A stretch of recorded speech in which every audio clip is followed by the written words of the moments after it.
እንግዲህ ውድ የፊዱዬ ቤተሰቦቼ እንዴት ናችሁ? ሰላም ናችሁ ወይ? ሰላማችሁ ብዝዝት ይበልልኝ። በነገራችን ላይ የቁርቁራ ቅጠል ነው ብዙዎቻችን ቀሲል በማለት እናውቀዋለን። አረብ ሀገር ላይ ሲድር ብለው ይጠሩታል።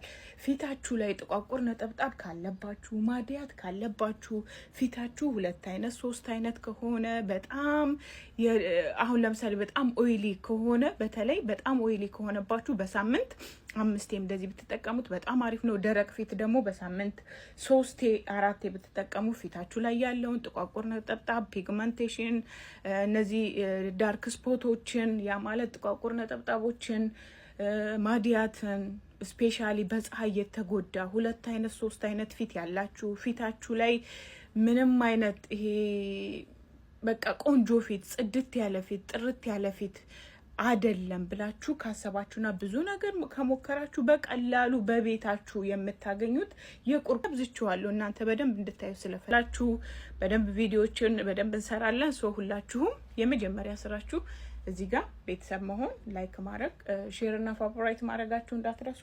በጣም በጣም በጣም ፊዱዬ ተወዳችኋለች። መልካም ቀን ይውስኪ። አሁን ታጥቤ ደግሞ ላሳያችሁ ፋሚሊ። ያው ቤተሰብ እንግዲህ እንደምታዩት ታጥቤዋለሁ ይሄው። ስለዚህ እንደዚህ የሚያምር ንጹህ ቆዳ እንዲኖራችሁ ከፈለጋችሁ ምንድነው የሚያስፈልጋችሁ? ቀሲልን መጠቀም ብቻ ነው። ሰው በደንብ ላይክ